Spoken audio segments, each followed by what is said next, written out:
Merci. Premièrement, je voudrais remercier le Seigneur qui a voulu, qui a permis à ce que nous soyons là devant vous. Ce n'est pas parce que nous connaissons plus, mais c'est la grâce. La Bible dit, il fait grâce à qui il veut. Et ce soir, il a préféré que ce soit moi.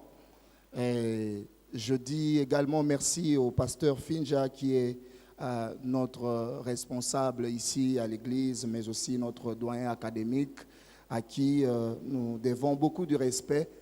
Mais aussi merci à toute l'Église, les responsables des départements, les comités, à vos différents titres, vraiment merci. Mais aussi merci à la communauté congolaise qui sont là, mes grands frères, mes papas, mes responsables que je vois de l'autre côté. Est-ce qu'on peut aussi acclamer le Seigneur pour eux? Merci beaucoup, merci, merci. Alors, le mardi, on a essayé d'aborder sur la louange et l'adoration sous forme de mythes. Nous avions dit que pour définir la louange et l'adoration, il serait mieux d'abord de définir ce que la louange et l'adoration n'est pas. Comme ça, ce qui va nous rester, on essaierait quand même de donner la définition. Mais nous nous sommes beaucoup plus attardés sur le fait que on va donner les éléments qui permettent à ce que tout le monde soit capable de définir tant soit peu la louange ou soit l'adoration selon lui. On a vu, pour ceux qui n'étaient pas là, le mythe de la musique. Nous avions dit que la louange ou l'adoration n'est pas la musique. La musique n'est qu'un support qui nous permet d'exprimer ce que nous ressentons pour notre Dieu. Et donc, si la louange était une affaire musicale, c'est que Dieu allait commencer par créer Adam d'abord musicien. Mais la Bible ne nous montre même pas un endroit où Adam a chanté. Et on a vu même que Jésus, de son vivant, c'est vrai qu'il y a des passages bibliques qui affirment à ce qu'il chantait, mais de manière individuelle. On n'a pas vu dans la Bible là où Jésus chantait.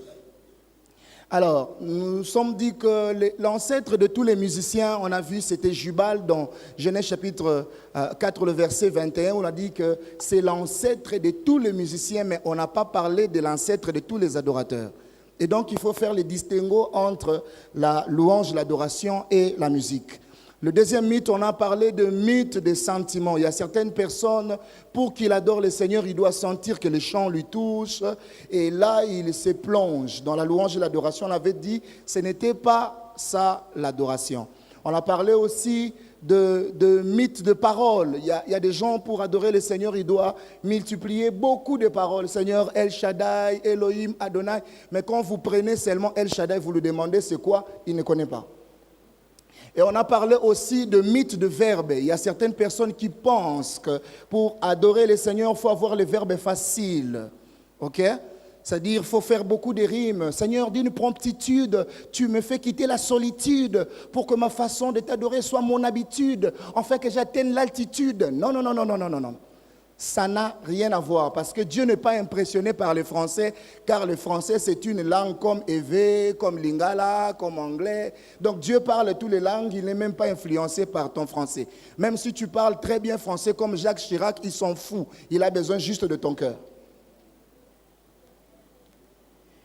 Alors on a parlé aussi des mythes du moment. Il y a certaines personnes qui disent, moi le moment qu'il faut adorer le Seigneur, c'est lorsque je serai à l'église. C'est à l'église qu'il faut adorer. À la maison, on n'adore pas. Ce qui fait qu'il n'y a même plus de culte de famille aujourd'hui. Chacun prie dans son coin. Ce qui fait que nos enfants ne sont même plus éduqués de cette manière-là qu'il faut adorer le Seigneur. Des fois, nous adorons, nous les parents, mais nous laissons nos enfants de côté, comme si pour être adorateur, il faut atteindre l'âge de la majorité ou soit il faut devenir, je ne sais pas moi qui. Ce qui fait que nos enfants enregistrent tout ce qui se passe. À Kinshasa, j'ai eu à travailler aussi à l'Ecodim. Un jour, on dit, bon, on va faire les cantiques individuels. Et il y a un enfant qui lève son doigt, il dit, je vais chanter pour mon Dieu, tout le monde a acclamé. Et quand cet enfant est arrivé, il commence à chanter... à chaque signe d'alarme,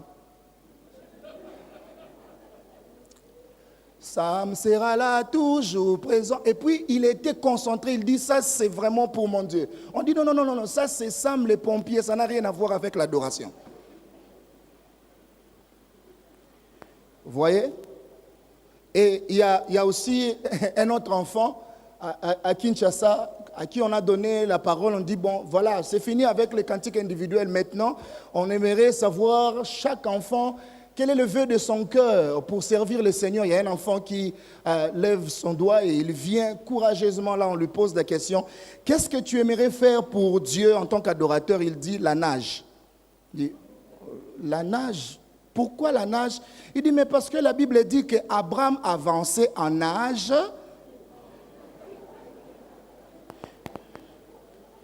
On lui dit, non. La Bible dit, Abraham avançait en âge. Il dit, mais c'est la nage. Non, ce n'est pas la nage, c'est l'âge. Vous voyez-vous? Et donc, si on n'éduque pas les enfants, on ne les inculque pas l'esprit d'adoration. Et donc, nous avons des bandits, nous avons des païens. Et on dit, oh non, mais les moniteurs ne font plus rien, tout ça là. Si vous n'instaurez pas l'esprit d'adoration à la maison, eh bien, les enfants ne sauront même pas comment adorer le Seigneur. Et on a défini l'adoration comme étant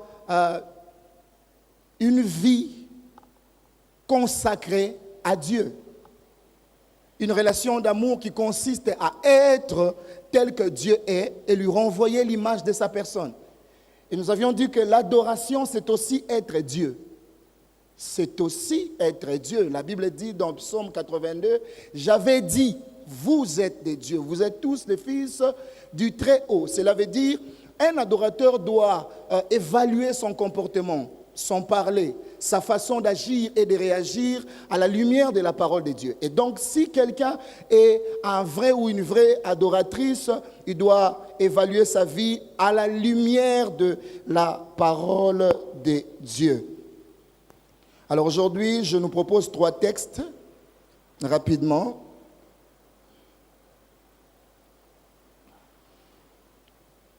Genèse chapitre 1, le verset 26. Bon, je vais proposer 4 textes, mais on va lire 3. Psaume 82, 6 à 7, c'est ce que je viens de lire.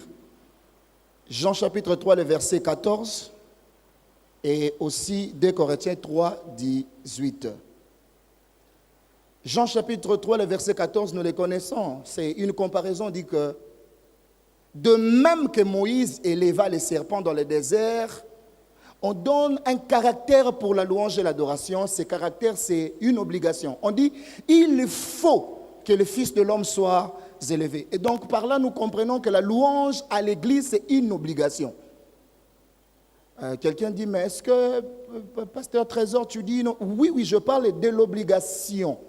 Et si vous ne faites pas ça, vous n'êtes pas excusable, parce que la Bible dit, ils sont donc inexcusables, puisqu'ayant connu Dieu et ne lui ont pas rendu grâce ou gloire comme Dieu. Donc, vous n'êtes pas excusable.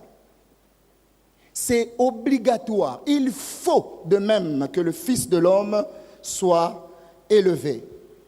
2 Corinthiens chapitre 3, le verset 18, on a lu, « Nous tous qui le visage découvert, contemplons comme dans un miroir la gloire du Seigneur, et nous sommes transformés en la même image. » Et donc l'adoration, pour que nous soyons transformés, il faut qu'on regarde quelque chose. Nous devons être constamment devant la présence de Dieu, rester au bas de la croix, aimer Jésus-Christ. Et c'est comme ça que la transformation va venir. La transformation ne vient pas en disant « je veux être transformé ». Vous savez, de nature, l'homme aime parler de la transformation, mais l'homme n'aime pas être transformé. Quand on parle de la transformation, il pense que c'est une autre personne qui doit être transformée, mais pas lui. Alors, le dernier texte, c'est par là qu'on va commencer même à commenter quelque chose.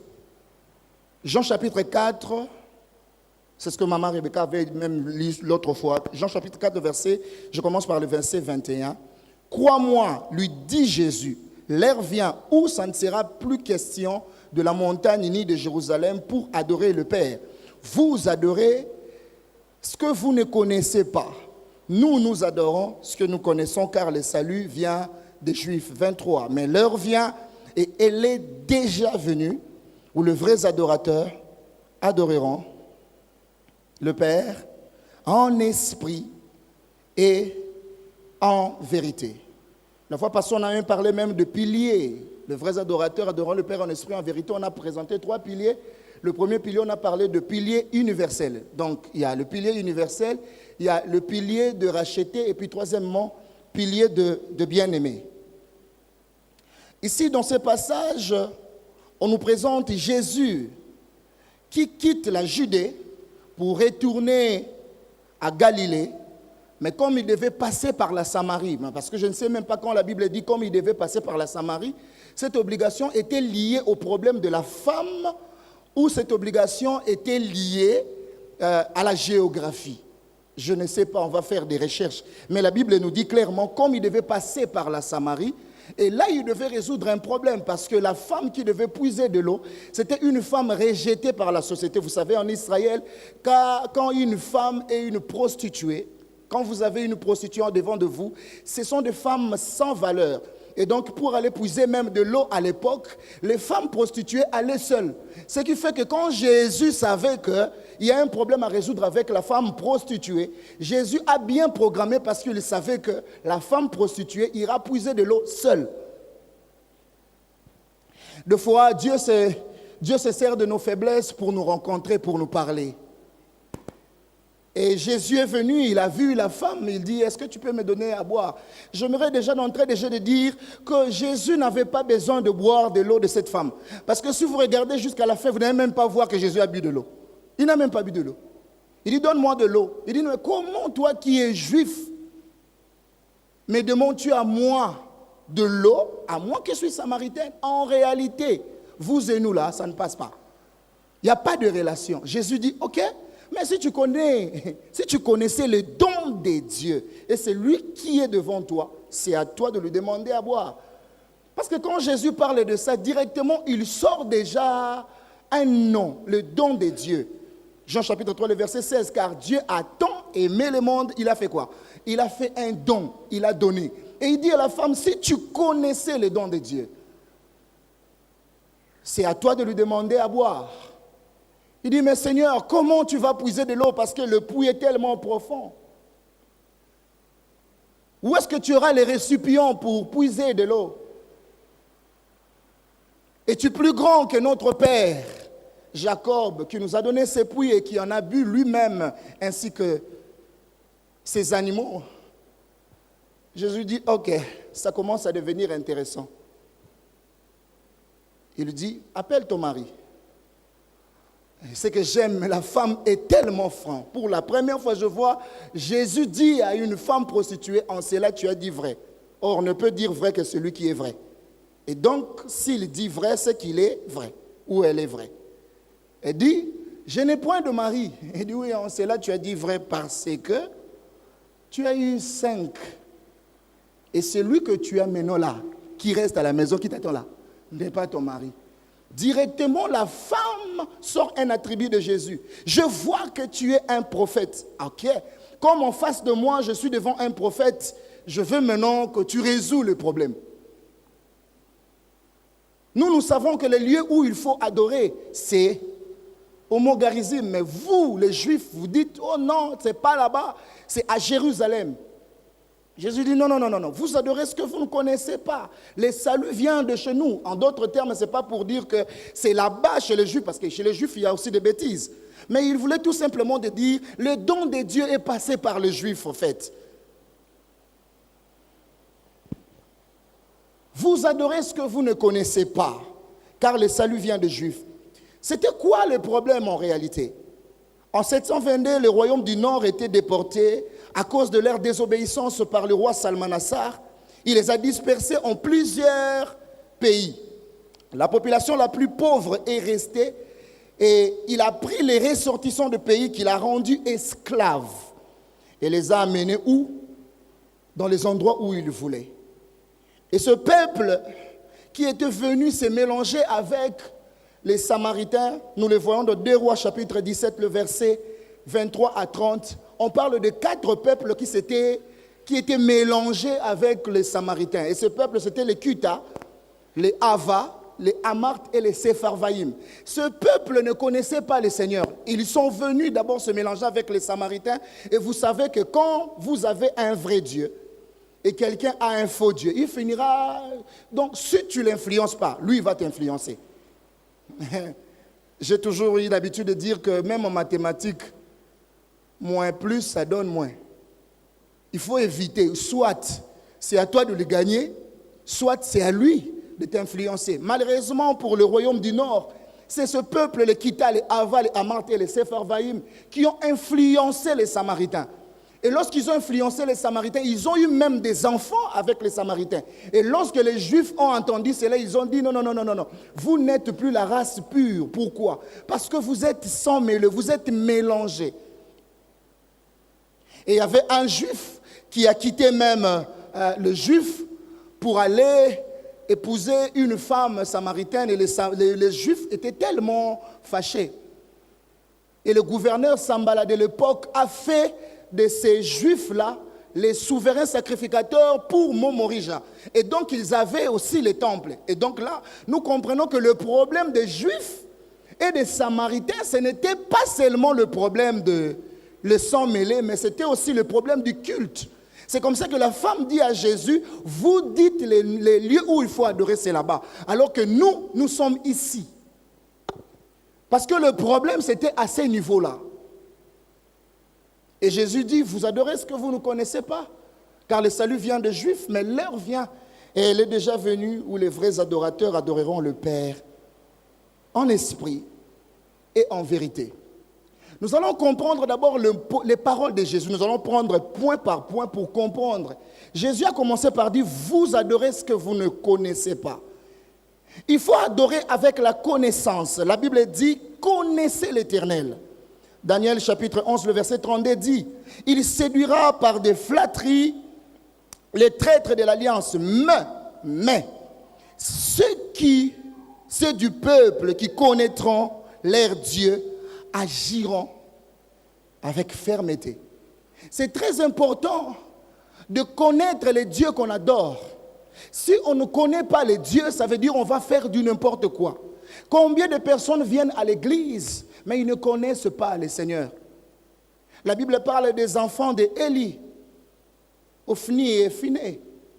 Leur père était sacrificateur, mais la Bible dit qu'ils ne connaissaient pas l'Éternel, ces enfants-là.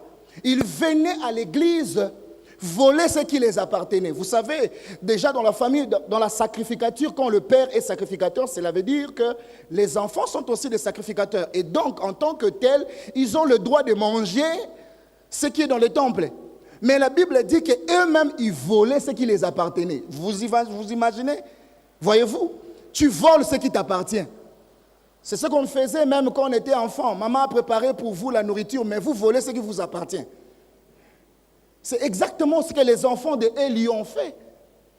Il faut connaître l'Éternel.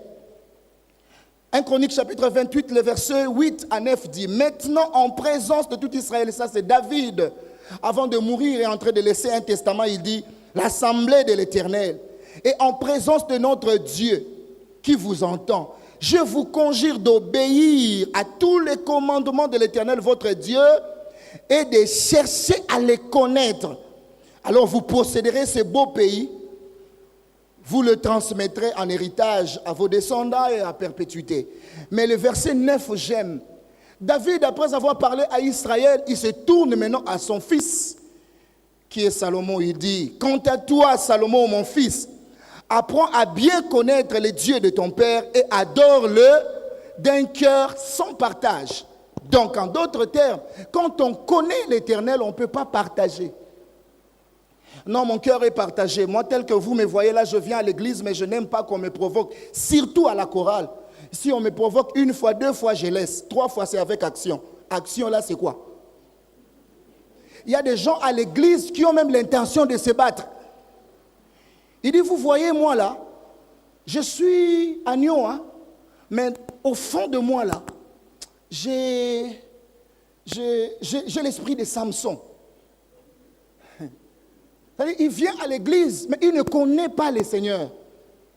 Frères et sœurs, même si la personne t'a parlé du mal, même à la chorale on t'a critiqué, on a dit même que tu chantes mal, mais aussi longtemps que tu es agréé devant le trône de grâce, rejouis-toi.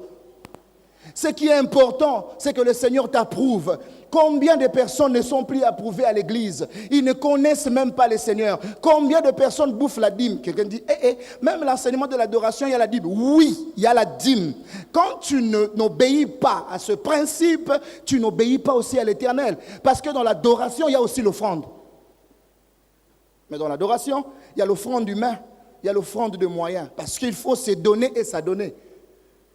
Romains chapitre 12, apôtre Paul dit, je vous conjure, je vous exhorte à vous offrir comme un sacrifice qui répond à 3 choses, vivant, sain et agréable. Ce qui sera de votre part quoi? Un culte raisonnable. Cela veut dire, si tu donnes le moyen mais tu ne te donnes pas, c'est que tu n'as rien fait. Il y a beaucoup de gens qui amènent l'argent à l'église, qui donnent l'argent à l'église, mais lui-même il ne se donne pas. Et quand tu ne te donnes pas à Dieu, tout ce que tu donnes là, ça part comme ça. Et il rentre maintenant dans la prière pour dire, Seigneur, mais comment moi je donne, je ne suis pas béni. Tu donnes, mais tu ne te donnes pas, tu ne seras pas béni. La chose la plus importante à l'église, ce n'est pas ce que nous donnons. Encore que si on mettait le panier ici, tout le monde va venir pour qu'on sache qu'il donne beaucoup. C'est bien maman, c'est bien papa de donner, mais quand tu ne te donnes pas à Jésus, tu ne fais rien.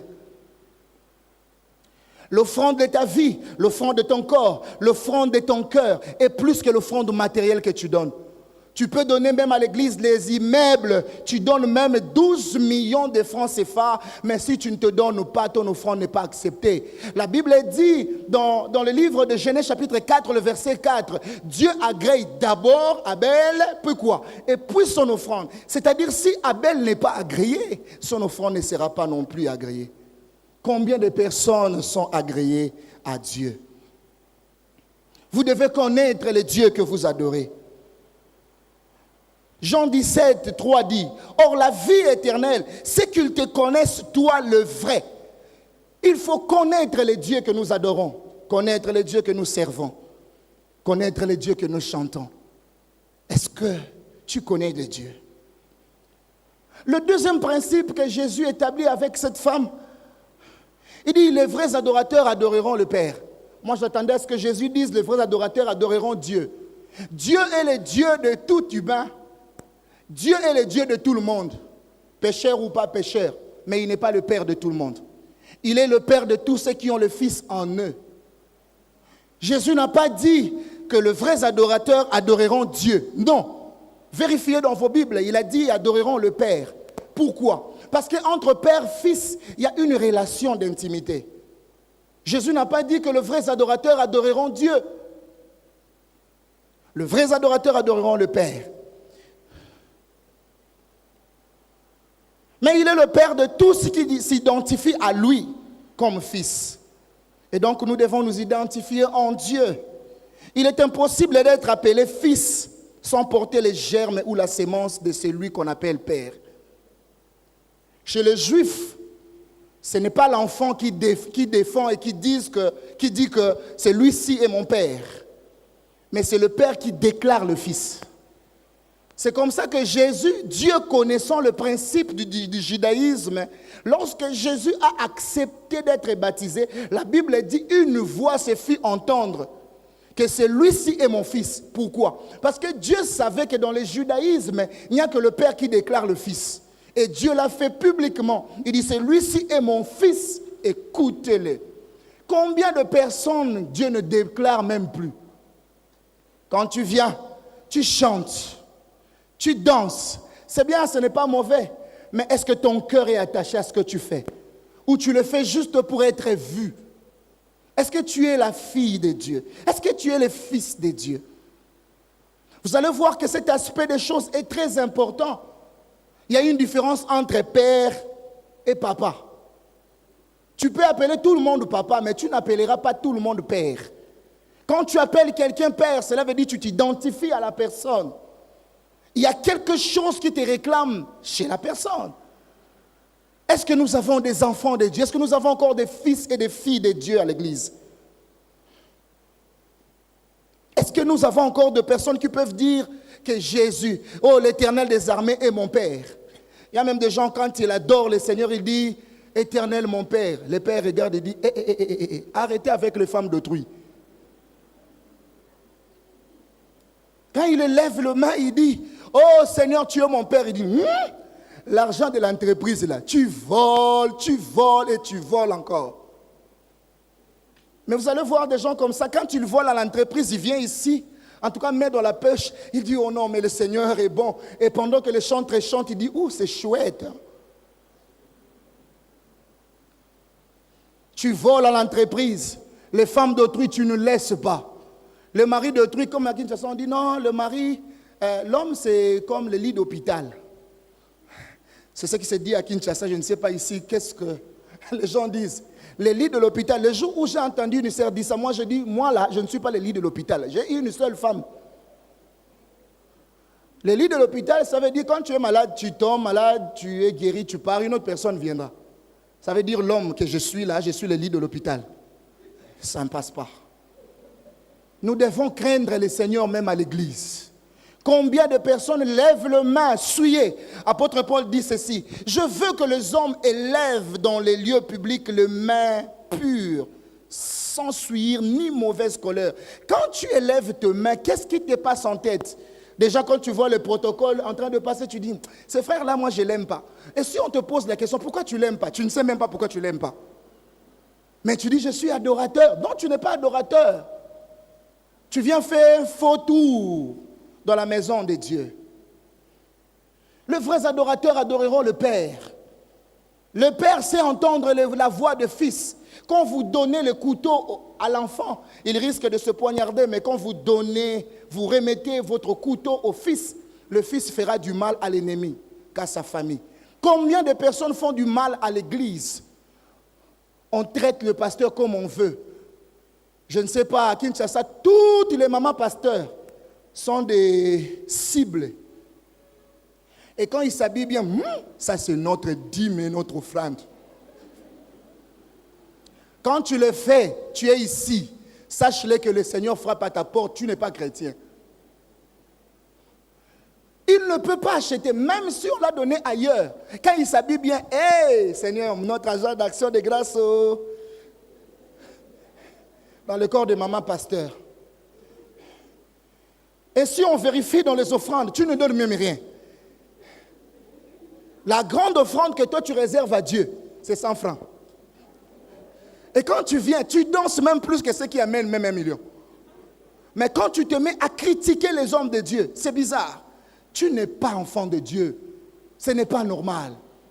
Il y a même des gens à l'église qui ne supportent même pas l'élévation des autres. Et quand quelqu'un s'habille bien, il a vraiment une bonne mine. Ah, qu'est-ce qu'il nous montre? Oh, il te montre quoi? Moi, j'ai une réponse pour ce genre de personnes. Quand quelqu'un te dit, qu'est-ce que tu montres? Dis-lui, je montre Jésus. Oui, mais apôtre Paul a dit quoi? J'ai été crucifié. Et si j'ai vu, ce n'est point moi qui vis. C'est Christ qui vit en moi. Alors, Christ en moi, Christ n'est pas sale. Et si je m'habillais bien, où est le péché?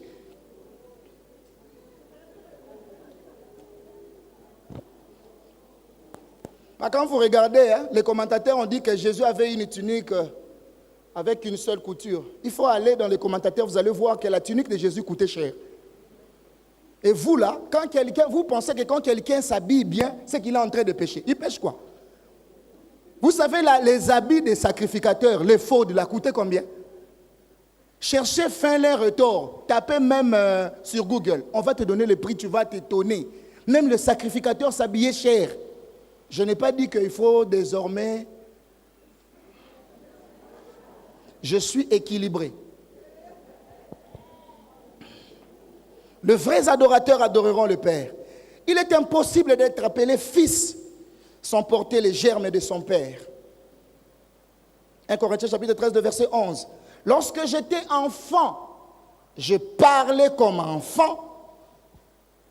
J'ai pensé comme enfant. Vous savez pourquoi apôtre Paul a commencé par l'enfant et parler? Parce qu'un enfant parle, après il réfléchit. Mais le fils réfléchit avant de parler. Apôtre Paul dit, j'ai parlé comme enfant, j'ai pensé comme enfant. Mais quand je suis devenu fils ou vieux, ou un homme mature, je fais disparaître de tout ce qui est de l'enfant. Tu ne peux pas venir à l'église pendant 5 ans, tu restes le même hier, aujourd'hui et...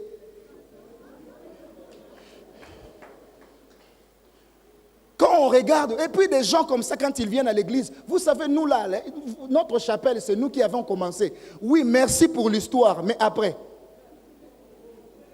tu n'as pas la sémence de Dieu.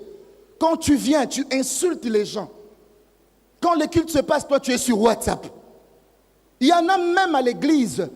Ils sont frères et sœurs, ils parlent la langue, mais quand dans leur téléphone, vous regardez, il y a des films pornographiques. Et puis tu dis que tu vas voir Dieu. Tu ne vas même pas voir Dieu. Si tu n'arrêtes pas ça, la Bible dit aujourd'hui, si vous entendez sa voix, n'endurcissez pas les cœurs. Qu'est-ce que tu pensais sur l'adoration? Il fallait t'embourber de définitions. Je ne suis pas venu avec la définition. C'est ça la vie d'un adorateur. Tu arrêtes de vivre comme le fils de Dieu, alors Dieu n'est pas aussi ton père. 3. Il dit, les vrais adorateurs adoreront le Père. Comment? En esprit. La version Semeur dit, les vrais adorateurs adoreront par l'esprit. La vraie adoration se fait par l'esprit. L'esprit sonde les cœurs de Dieu. L'esprit sait quelle est l'adoration que le Père aime. L'esprit sonde tout, même les profondeurs de Dieu. Il est confortable d'adorer en esprit. Romains chapitre 8, le verset 26. De même, l'esprit nous aide dans notre faiblesse. En effet, nous ne savons pas prier comme il faut. Mais l'Esprit lui-même intercède par les soupirs inexprimables. Combien de personnes sont en train d'évaluer les cultes? Ils évaluent même des cantiques. Il y a des cantiques qu'ils ne supportent même pas. Et surtout, nous les chanteurs, nous tombons aussi dans ces pièges. Pour chanter, il faut chercher des nouveautés. Qui te dit que Dieu est dans les nouveautés? Dieu ne m'aime pas dans les nouveautés. Dieu reste Dieu le même hier, aujourd'hui et éternellement.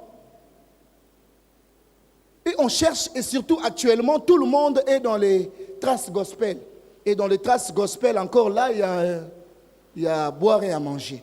Il y a des cantiques, quand tu fermes l'œil, tu dis, ça c'est pour Dieu ou ce n'est pas pour Dieu. Et vous allez tout prendre et amener à l'église. Frères et sœurs chantent, arrêtez d'amener tout dans la maison de Dieu. Les enfants d'Élie, pensant qu'ils faisaient quand même du bien et que le Seigneur allait être fier d'eux, ils ont pris des brasiers, ils ont mis du feu pour apporter les feux étrangers. Frère, tout ce qui se chante au nom de Dieu n'est pas de Dieu. Tout ce qu'on chante avec le nom de Dieu n'appartient pas à Dieu. Amos 5, 22 dit ceci. Éloignez de moi les bruits de tes cantiques quand je ne prends même pas plaisir, mais que la droiture domine toutes choses. Combien de personnes sont droits à l'église? Et avant de chanter, on dit, hey, vous voyez ce chant-là, la chorale a chanté, mais ça devient archaïque dans la présence de Dieu. L'autre fois, les mardis, j'avais dit, dans la présence de Dieu, il n'y a pas de monotonie. Les 4 êtres vivants, depuis qu'on a connu dans la Bible, jusqu'à aujourd'hui, ils disent seulement saint, saint, saint. Ils ne changent pas. Mais toi, quand tu vois quelqu'un chanter, dis, ah, toi, ces chants aussi, on est fatigué à l'église. Tu es fatigué de quoi? Des chants ou de Dieu? Parce que si les chants parlent de Dieu, alors tu es fatigué de quoi? Frères et sœurs, si Dieu n'a pas changé, il ne faut pas changer. Si Dieu demande d'insister, il faut insister. Et d'ailleurs, la louange et l'adoration est culturelle. Adorez Dieu selon vos langues. Parce que les Français ne chantent pas et veulent. Pourquoi vous voulez chanter seulement en français? Est-ce que vous êtes obligé? Je n'ai pas dit qu'il faut chanter seulement en éveil. Il faut équilibrer. La louange, c'est aussi culturel. Si vous allez en RDC, nous avons notre façon de louer. Si vous venez au Cameroun, ils ont leur façon de louer le Seigneur. Mais dans tout ça, Dieu trouve sa place et il tire sa louange, point barre. Les vrais adorateurs adoreront le Père en esprit, mais aussi en vérité. Comment? Notre adoration doit être en vérité. La vérité n'est rien d'autre que la parole de Dieu. Si on veut bien adorer le Seigneur, il faut vérifier ce que nous chantons à la lumière de la parole de Dieu. Autrement, l'adoration est vraiment l'adoration si elle rencontre la pensée de Dieu. La vérité, c'est l'absence aussi de mensonge. C'est-à-dire, nous devons dire ce que nous pensons, nous devons penser ce que nous disons. Combien de personnes viennent à l'église, ils disent nous adorons en vérité, mais dans son cœur, il n'est pas vrai. Il y a une différence entre, nous devons être quand même intègres. Hein? Il y a une différence entre intégrité et honnêteté. Honnêteté, c'est de dire ce qu'on a fait. Mais l'intégrité, c'est de faire ce qu'on a dit. Combien de personnes promettent à Dieu encore l'adoration à l'église, ce sont des promesses. Seigneur, je veux t'adorer, ça c'est une promesse. Seigneur, je veux te louer, Dieu t'attend, loue. Seigneur, je veux t'exalter, exalte. Seigneur, je veux te chanter, ce sont des promesses. Au-delà de tout, au-delà de nos mots, au-delà de nos chants, il y a une vie qui attend d'être vécue. Il y a des gens, quand ils entrent dans la maison de Dieu, Dieu dit aux anges, taisez-vous, car il y a une personne qui veut m'élever au Togo. Mais il y a des gens, quand ils entrent à la maison, ils disent, hey, le voleur vient. Et des gens comme ça, ils sont sérieux. Curieusement, ça c'est chez nous, je n'ai jamais compris. Ceux qui volent l'argent de l'État, ce sont ceux qui sont propres à l'église. Ils sont propres. Je dis, Seigneur, moi j'aime le Seigneur, moi j'aime célébrer le Seigneur. Frère, vous savez, quand vous chantez ces cantiques-là, c'est chouette, hein, ça me touche, ça me... Il y a même des gens, quand ils viennent à l'église, ils veulent qu'on chante ce que lui aime. Si vous ne chantez pas ce que lui aime, il va t'appeler, il appelle même le modérateur. Tu vois, le culte, c'était bon, hein? Mais je n'ai pas aimé la louange, l'adoration. Est-ce que nous venons ici pour chanter pour toi? Heureusement ou malheureusement pour toi, on ne vient pas pour toi. Si le jardinier dit au patron que ta nourriture est salée, c'est-à-dire, il est allé goûter à la nourriture du patron. Et c'est ainsi que nous tombons de fois dans le péché. Quand nous évaluons la louange, l'adoration pour dire, ces chants-là, ça ne me va pas, moi je n'aime pas ça. Tu n'aimes pas ça, est-ce que nous, on vient pour toi?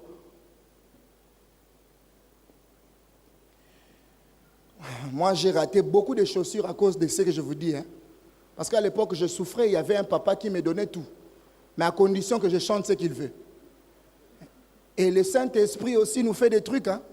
Tu montes comme ça, tu veux entonner, il te demande de faire autre chose. Et tu le fais, tu dis, ok, je veux quand même le faire. Puis après, à un moment donné, je vais arrêter pour entonner quand même ce que le Père a demandé. Et tu te rends compte que les minutes après, le pasteur est venu pour prêcher. Tu n'as pas chanté. Et le Père là te regarde et dit, mon fils, toi tu ne comprends pas, hein? Tu n'as pas besoin de chaussures. À l'époque, je n'avais que des babouches. Il me dit, bon, comme tu n'as pas chanté, tu n'auras pas de chaussures. J'avais tellement mal. Un jour, je monte du haut de la chair. Je voulais chanter ce qu'il voulait.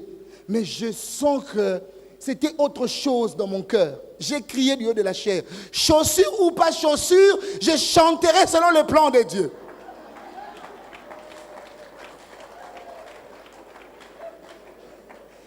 Et tout le monde n'a pas compris, ni à la chorale, ni à l'église. Il n'y a que moi et le Père.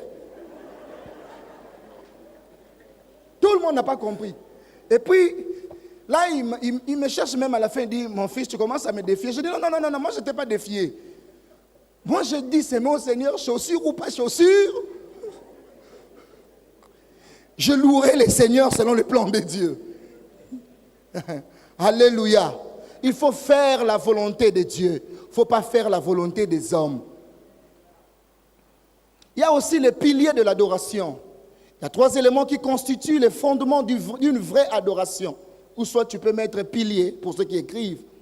Pour adorer, il faut d'abord, 1, l'état de nos cœurs. L'état de nos cœurs. C'est-à-dire que Dieu agrée d'abord l'intérieur avant l'extérieur. Dieu commence du spirituel avant le matériel.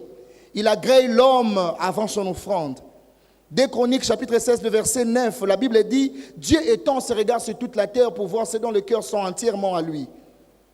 Actes chapitre 13, le verset 22, la Bible dit, Dieu a appelé David l'homme selon mon cœur. Psaume chapitre 37, le verset 4, fais de l'Éternel tes délices et il te donnera ce que ton cœur désire. Autrement dit,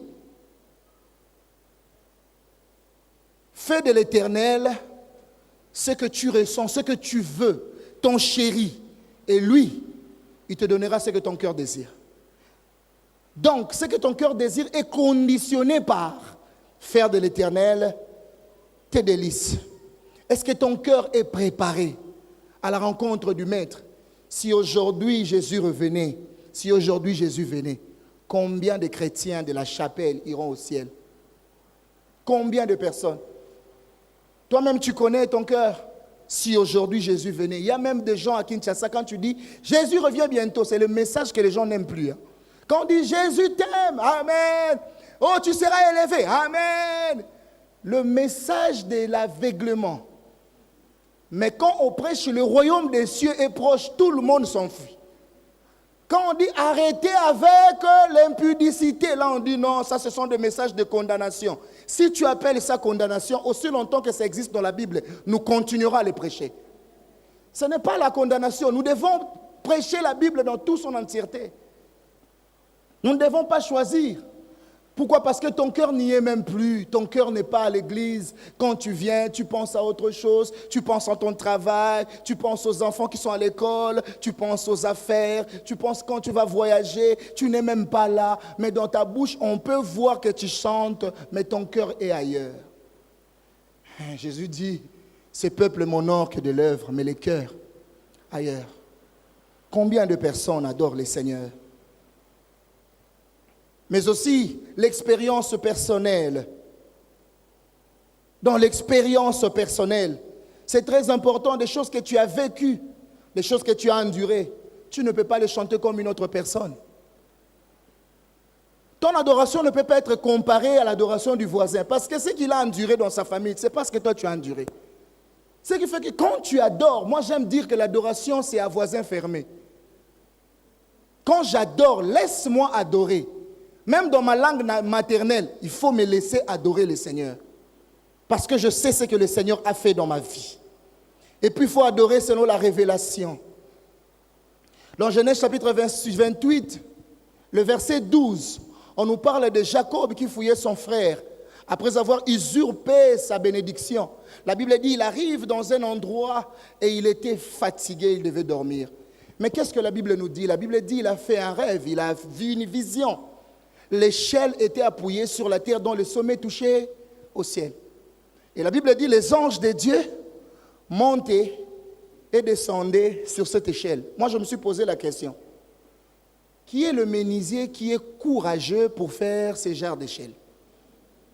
C'est impossible. La deuxième des questions que je me pose, on dit que les anges de Dieu montaient et descendaient sur l'échelle. Je me pose la question, les anges sont des êtres terrestres ou sont des êtres célestes? Ils vivent au ciel. Donc la Bible devait dire, les anges de Dieu descendaient et montaient. Mais la Bible dit, les anges de Dieu montaient et descendaient. Donc, c'est que ça, ce n'est pas l'ange qui vit au ciel. Et puis, troisième information, je me pose la question. Pourquoi on parle de l'ange qui utilise le pied au lieu d'utiliser les ailes? L'ange n'a pas besoin d'utiliser les pieds. Mais Jésus explique très bien la chose. Dans Jean chapitre 1, le verset 51, il dit, en vérité, je vous le dis, vous verrez le ciel ouvert et les anges de Dieu monter et descendre sur le Fils de l'homme. Or, le terme ange, en grec, veut dire angelos, qui veut dire messager. Mais quand on parle de l'ange, directement, nous sommes dans l'Apocalypse chapitre 2, le verset 1. On parle de 7 églises, écrit à l'ange de l'église, Éphèse, Smyrne, Pergame, Thyatire, Laodicée, j'en passe. Et lorsqu'on parle de l'ange, ce n'est pas l'ange qui vit au ciel, c'est l'ange qui vit sur terre. On dit que les anges de Dieu montaient et descendaient, mais Jésus l'a dit. Vous verrez les anges de Dieu monter et descendre sur quoi? Sur le Fils de l'homme. Et donc l'ange dont on parle là, C'est moi, c'est toi. Pourquoi? Ange, c'est messager. Messager veut dire celui qui porte quelque chose. Et donc, dans l'adoration, lorsque nous adorons le Seigneur, nous avons la solution de nos familles. Nous portons quelque chose. Nous sommes les messagers de nos familles. Jésus a fait de nous un royaume de sacrificateurs, n'est-ce pas? Mais vous savez comment les sacrificateurs s'habillaient? La Bible dit qu'il s'habillait par éphod. Dans l'éphod, il y avait une partie qu'on appelait pectorale. Et dans le pectoral, il y avait 2 poches. Dans les 2 poches, il y avait 2 pierres. Et ces 2 pierres, c'était Tumim et Urim. Je suis dans Lévitique chapitre 8, le verset 8. Lorsque le sacrificateur est dans la présence de Dieu, si Dieu dit oui, c'est le Urim qui donne, qui vibre. Et David, à un moment donné, il appelle Abiatar, il dit, apporte-moi l'éphod. Il demande à Dieu, poursuivrai-je mes ennemis et les atteindrai-je? Dieu dit, vas-y. Ça veut dire, à ce moment-là, Dieu pouvait répondre par cette pierre. Mais aujourd'hui, nous sommes un royaume de sacrificateurs, nous n'avons pas besoin de pierres physiques. Nous avons des réponses de Dieu en nous en tant que les adorateurs. Nous portons nos familles derrière nous. Et quand tu viens adorer le Seigneur ici à l'église, sache que tu n'es pas venu seul. La Bible dit, crois au Seigneur, tu seras sauvé, toi et ta famille. Et donc tu es sacrificateur, tu portes ta famille dans l'adoration. Tu as le message pour ta famille. Mais comment tu te comportes?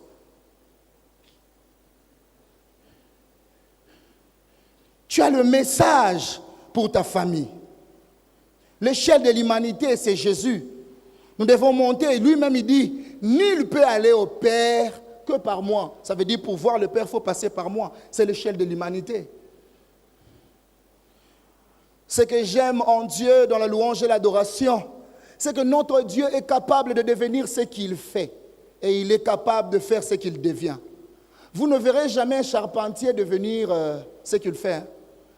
Vous ne verrez jamais un bijoutier devenir les bijoux. Vous ne verrez jamais un sculpteur devenir une statue. Mais Jésus que nous servons est capable de devenir ce qu'il fait. Premièrement, il a fait l'homme, il dit, je suis le fils de l'homme. Il a fait le feu, il dit, je suis le feu dévorant. Il a fait les arbres, il dit, je suis le vrai cep et mon père est le vigneron. Il a fait les eaux, il a dit, je suis l'eau de vie. Il a créé même les animaux, il dit, je suis le lion de la tribu de Juda. Donc notre Dieu est capable de devenir ce que lui-même fait. Et donc s'il y a les sorciers, il faut leur dire, commencez d'abord à devenir ce que vous avez créé. Notre Dieu est éternellement vivant. Ils sont venus, ils l'ont trouvé. Ils passeront, ils vont le laisser. Pourquoi? Parce qu'il est l'incarnation de l'éternité dans les temps. Il n'est pas n'importe qui. La Bible dit, porte élevée volontaire que le roi de gloire fasse son entrée. Quand vous venez à l'église, il faut venir avec joie, hein, parce que vous ne savez pas qu'est-ce qui peut se passer dans la présence de Dieu. Quand tu viens adorer le Seigneur, mettez tout de côté, mettez tout de côté. Voyez que l'Éternel des armées et le Seigneur finira par faire quelque chose dans ta vie. Alléluia. Et je le crois fermement. Cette année, le Seigneur fera quelque chose dans ta vie. Lorsqu'on étudie à l'école, on dit, il y a un chapitre même qui parle du besoin. En économie, on dit la satisfaction est d'autant plus rapide que le besoin est plus matériel. Avec elle vient le dégoût. C'est-à-dire, plus tu consommes une chose, plus tu vas te fatiguer. Mais ce que j'aime en Jésus, c'est que nous ne sommes jamais fatigués de Jésus. Si aujourd'hui il se révèle en nous en tant que Jéhovah Rapha, demain il va se réveiller comme Jéhovah Jireh. Si on est fatigué de Jéhovah Jireh, demain encore il peut paraître comme Nissi. Ça veut dire que chaque fois que tu cherches à comprendre le visage de Dieu, il réapparaît encore à autre chose. Notre Dieu n'est pas comme les hommes. Il ne sera jamais comparé aux hommes. Notre Dieu est suffisamment puissant et éternellement présent. Il est lui-même l'énergie qui fait de lui Dieu. Personne n'a créé Dieu. Il est le créateur incréé. Et lorsque tu entres dans la présence de Dieu, il faut lui présenter tout ça là. Il faut lui présenter tout ça là. Voilà pourquoi l'adorateur ne cherche pas les choses de Dieu, mais l'adorateur cherche les dieux des choses. Quand tu as les dieux des choses, les choses finiront par venir. On ne cherche pas les choses des dieux. Il faut chercher les dieux des choses. Jean chapitre 7. La Bible dit, si vous demeurez en moi et que mes paroles demeurent en vous, En ce moment, demandez ce que vous voudrez et cela vous sera accordé. Nous avons un Dieu merveilleux qui nous aime tel que nous sommes. Quand nous venons dans sa présence, il ne regarde même pas notre passé. Il ne consulte même pas le mal qu'on a fait. Il ne consulte même pas les niveaux de notre famille. Il nous accepte tels que nous sommes. Et donc quand tu viens dans la présence de Dieu, sois dans la joie. Même si tu n'as pas d'argent, mais tu as Dieu. Entre celui qui a Dieu et celui qui a l'argent, je préfère celui qui a Dieu. Parce que celui qui a Dieu finira par avoir l'argent. Parce que la Bible dit, c'est la bénédiction de l'Éternel qui fait quoi? Qui enrichit. Donc, il y a une différence entre l'enrichissement et la bénédiction. En Dieu, nous avons la bénédiction. La Bible dit, nous sommes bénis de toutes sortes de bénédictions dans les lieux célestes. Ça veut dire qu'il y a des bénédictions que tu ne comprends pas, que tu ne connaîtras même pas. Mais tu es béni.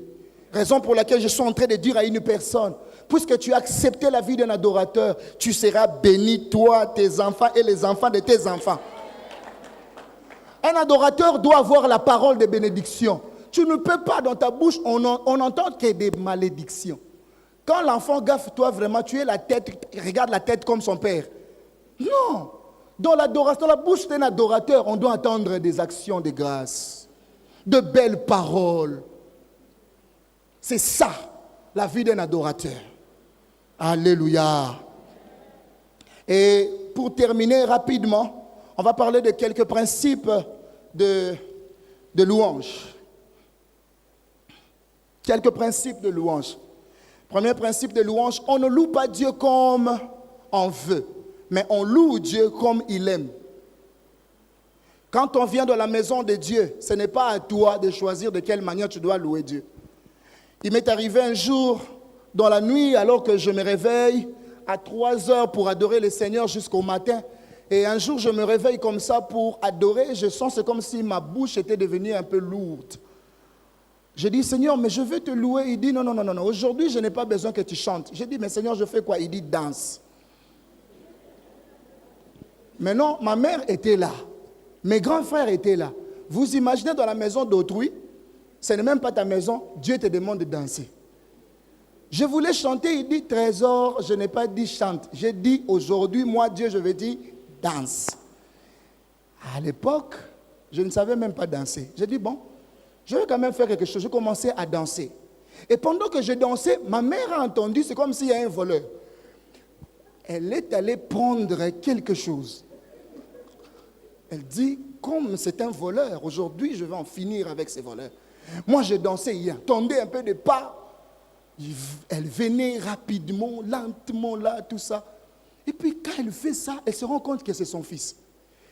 Ma mère était là, calme, en train de me regarder. Moi, je ne savais pas. Moi, je dansais pour Dieu. Et puis, à un moment donné, je regarde, je vois ma maman. Ma maman dit, mon fils, tu es devenu comme fou. C'est quoi? Ma mère est catholique. Bon, moi, chrétien, je ne sais pas expliquer à ma mère, tu vois, le Seigneur m'a dit, elle ne va même pas me comprendre. Je lui ai dit, maman, tu vas comprendre ça un jour. Mais ce que j'ai aimé avant sa mort, elle a dit, mon fils, est-ce que je ne peux pas recevoir Jésus? J'ai dit, oui, volontiers. J'ai dit, reçois Jésus. Elle a reçu Jésus et elle est morte. Ça, j'ai beaucoup aimé. Mais elle m'a fait ça. Et ce jour-là, j'étais vraiment ridicule.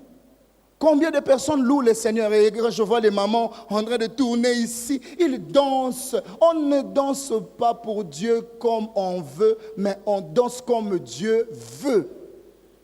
Si tu sens que ce jour-là, tu dois sauter, maman, saute. Parce qu'il n'y a que toi qui as une histoire avec le Seigneur.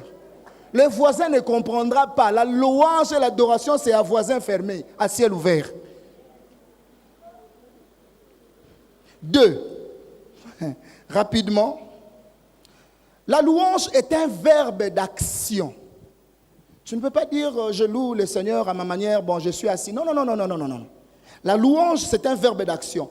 On ne peut pas poser une action en s'exprimant seulement. S'exprimer c'est bien, mais il faut poser des actions. Des fois la louange ça passait par l'adoration. Fait de nous aussi comme des orgueilleux, comme l'autre fois j'avais dit. La bonne louange finira toujours par te renvoyer dans l'adoration. Et la bonne adoration finira par te renvoyer par la louange. Et donc, entre la louange et l'adoration, c'est une paire indivisible. J'avais dit, il y a une différence convergente. Pourquoi? Dans la louange, nous voyons les œuvres de Dieu. Mais dans l'adoration, nous voyons la personne. Maintenant, comment vous allez diviser ou séparer la personne et son œuvre? C'est comme ça qu'il y a un cours qu'on nous a appris, Christologie et sotériologie. Je me suis approché de mon professeur, j'ai dit, prof, pourquoi tu n'as pas laissé ça seulement Christologie? Il dit, parce que dans cette sotériologie, on voit les œuvres du Christ. Mais dans Christologie, on voit la personne. Donc, on ne peut pas séparer quelqu'un et ses œuvres. Et donc, quand tu loues, tu finiras par adorer. Et quand tu adores, tu finiras par louer. Poser des actions, danser, s'il faut transpirer, maman. Les habits, là, c'est Dieu qui te donne l'argent, non?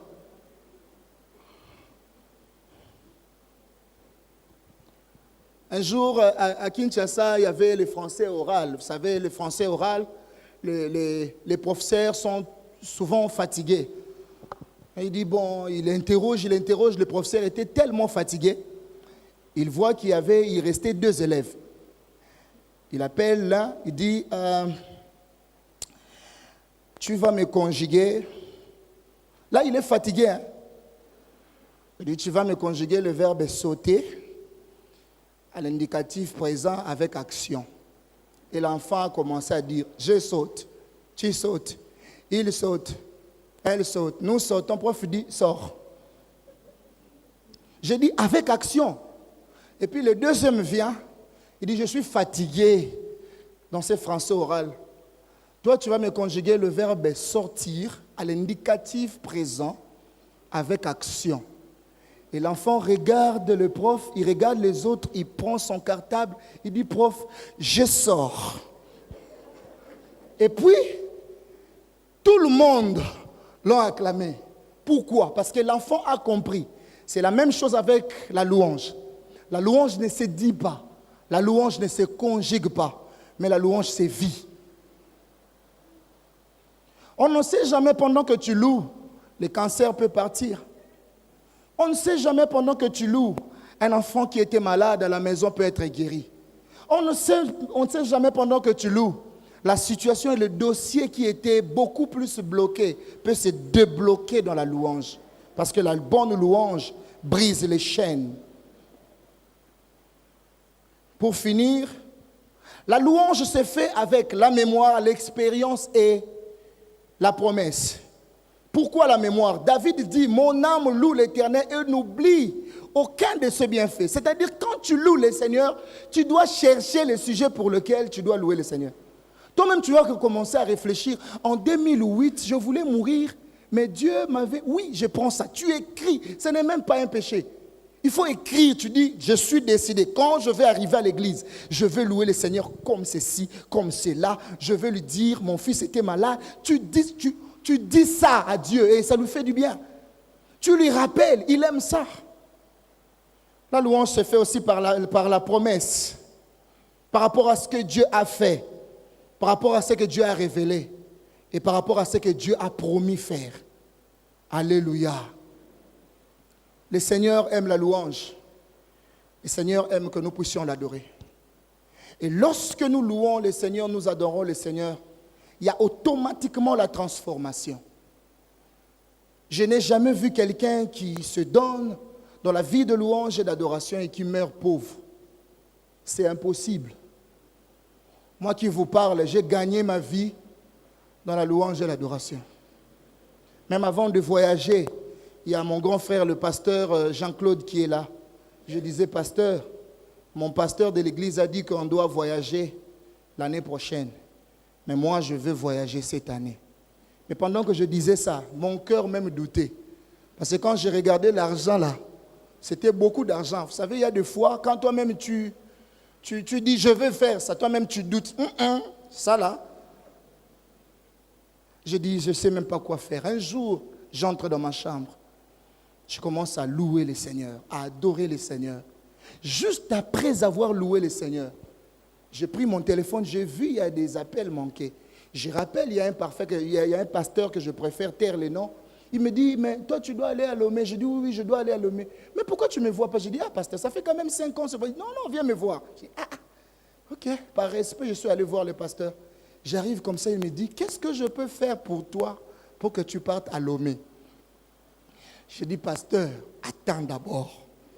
Sinon, je risque de demander ce que je ne peux pas demander.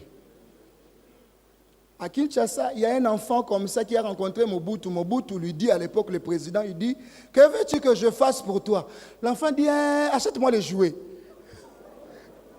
Et puis quand Mobutu a donné l'argent, qu'on achète beaucoup de jouets, et il dit à maman, j'ai dit à Mobutu qu'il m'achète les jouets.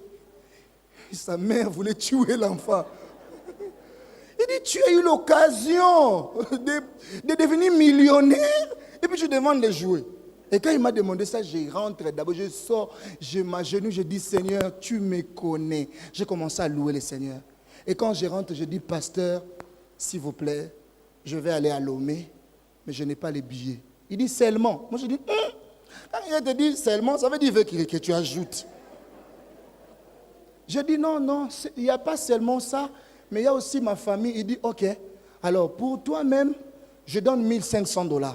Et pour la famille, je vais voir ce que je peux faire. Et quand je rentre à la maison, je dis, le jour où quelqu'un me dira que Dieu n'agit pas, je vais le gifler. J'ai vu Dieu au travers la louange et l'adoration. Maman, papa, si les choses ne marchent pas, arrête tout. Plie les genoux. Adore le Seigneur. Adore le roi des gloires. La Bible dit, le sceptre ne s'éloignera pas de Juda, ni le bâton souverain entre ses pieds, jusqu'à ce que les Shiloh d'Israël viennent et que le peuple lui obéisse. Elle lève le main, bénis le Seigneur. Même si l'enfant est malade, elle lève le main, glorifie le nom du Seigneur. Juste avant de venir ici pour terminer avec ce témoignage, mon deuxième fils qu'on appelle hors ciel, hors du ciel, je l'inscris. Et puis ma femme m'appelle pendant que je suis ici. Oh madame, la dame, en fait c'est la promotrice, a dit que l'enfant ne peut pas entrer à l'école parce qu'on a détecté des syndromes d'autiste. En d'autres termes, mon fils est dingue. Mon fils est dingue. J'ai dit à ma femme, et puis pendant qu'elle m'appelait, elle pleurait. Raison pour laquelle les mamans, je ne comprends pas. Est-ce qu'on vous a fait don de pleurer ou quoi? J'ai dit, maman, pourquoi tu pleures? Oh non, mon enfant, j'ai dit, je sens que ma femme là veut me communiquer la peur. J'ai coupé le téléphone. Je suis allé au coin. J'ai dit, Seigneur, est-ce que toi, tu peux me donner une pierre à la place du pain? Est-ce que tu peux me donner les serpents à la place du poisson? Seigneur, où est-ce que tu as écrit que moi là, j'aurai un dingue dans ma vie? Je ne peux pas. J'ai commencé à adorer le Seigneur. J'adore le Seigneur. Ce que je vous dis, ça vient de se passer il y a 1 mois. J'adore. Je dis, je ne dirai à personne, je ne donnerai même pas le sujet de prière au pasteur Jean-Claude. Je suis resté seul dans la chambre. J'ai adoré, versé des larmes. J'adore le Seigneur. Et puis après, j'ai senti, c'est comme si quelque chose a quitté mon cœur. Je dis, c'est bon, ça y est. J'ai pris le téléphone, j'ai dit à ma femme, prends l'argent que je t'avais donné, fais la rentrée scolaire et va accompagner. Oh non, madame a dit, il faut le mettre parmi. J'ai dit, non, va le mettre là-bas à l'école. Madame prend l'enfant, il l'amène à l'école. Madame dit, ah, madame, maman Naomi, parce que son nom c'est maman Naomi, tu es têtue, hein? J'ai dit qu'on a fait des examens, dit non, non, non, mon mari a dit que l'enfant commence. Et cet enfant a commencé, j'ai dit à ma femme, ne me parlez même plus de cette histoire. 2 semaines après, je vois ma femme qui m'appelle la nuit. Il dit, papa, je ne comprends pas. La dame a appelé, dit que l'enfant s'exprime très bien et il est le turbulent de tout le monde.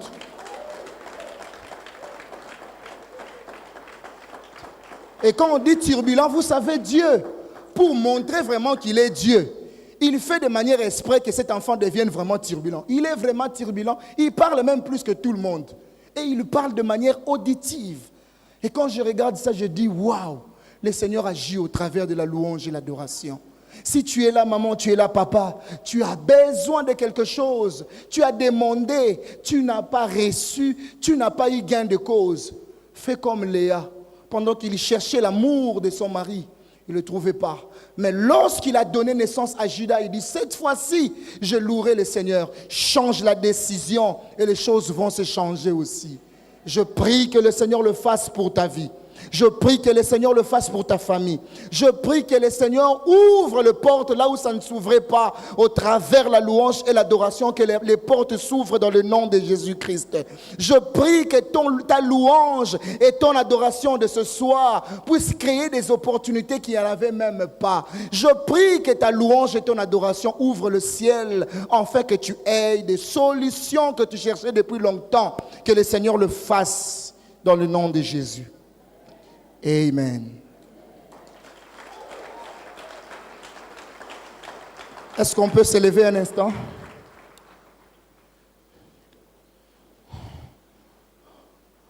On va juste te donner un son. Je ne sais pas comment tu as compris